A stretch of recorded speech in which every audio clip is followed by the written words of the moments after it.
ಈ ಹುಡುಗ ತನ್ನ ತಲೆ ಮೇಲೆ ಟವಲ್ ನ ಇಟ್ಕೊಂಡು ಕೂತ್ಕೊಂಡಿರ್ತಾನೆ. ಆಗ್ಲೇ ಅಲ್ಲಿಗೆ ಒಬ್ಬ ಫೈರ್ ಫೈಟರ್ ಬಂದು ಆ ಟವಲ್ ಸರಿಸಿ ನೋಡಿದ್ರೆ ಆ ಹುಡುಗನ ತಲೆಯಲ್ಲಿ ಒಂದು ಬುಲೆಟ್ ಹೋಗಿರುತ್ತೆ. ಆಗ ಫೈರ್ ಫೈಟರ್ ಆ ಹುಡುಗನ ಹತ್ರ ಏನಾಯ್ತು ಅಂತ ಕೇಳಿದ್ರೆ ನನಗೆ ಬುಲೆಟ್ ಬಿತ್ತು ಅಂತ ಹೇಳ್ತಾನೆ. ಅದರಿಂದ ಫೈರ್ ಫೈಟರ್ ಬುಲೆಟ್ ಬಿದ್ದಿರೋ ಜಾಗದಲ್ಲಿ ನೋಡ್ತಾನೆ, ಅಲ್ಲಿ ಗಾಯ ಆಗಿರುತ್ತೆ.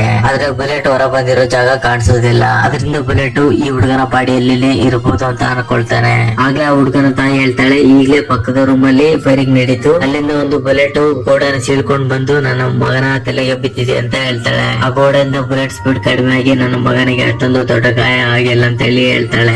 ಆಗ್ಲೇ ಬಿಲ್ಡಿಂಗ್ ಕೆಳಗಡೆಯಿಂದ ಸ್ವಲ್ಪ ಜನ ವಾಪಸ್ ತಗೊಂಡು ಬರ್ತಾ ಇರ್ತಾರೆ. ಆಗ್ಲೇ ಇದಕ್ಕಿದ್ದಾಗೆ ಅವರು ಫೈರಿಂಗ್ ಸ್ಟಾರ್ಟ್ ಮಾಡ್ತಾರೆ. ಇದರಿಂದ ಅವರೆಲ್ಲರೂ ಬಚ್ಚಿಟ್ಕೊಳ್ತಾರೆ. ಆಗ್ಲೇ ಒಬ್ಬ ಲೇಡಿ ಆಫೀಸರ್ ಬೆಂಕಿ ಹರಿಸೋ ಸಿಲಿಂಡರ್ ತಗೊಂಡು ಫೈರಿಂಗ್ ನಡೆಸೋ ಸ್ಥಳದಲ್ಲಿ ಹಾಕ್ತಾಳೆ. ಆ ಹೊಗೆಯಿಂದ ಉಸಿರಾಡಕ್ಕೆ ಆಗೋದೇ ಆ ಕಿಲ್ಲರ್ಸ್ ಅಲ್ಲಿಂದ ಓಡೋಗ್ತಾರೆ. ಅದರಿಂದ ಫೈರ್ ಫೈಟರ್ಸ್ ಆ ಹುಡುಗನ ಟ್ರೀಟ್ಮೆಂಟ್ ಗೋಸ್ಕರ ಆಂಬುಲೆನ್ಸ್ ಹತ್ರ ಕರ್ಕೊಂಡು ಹೋಗ್ತಾರೆ. ಆಗ್ಲೇ ಹುಡುಗನ ಮೂಗಿನಿಂದ ರಕ್ತ ಬರ್ತಾ ಇರುತ್ತೆ.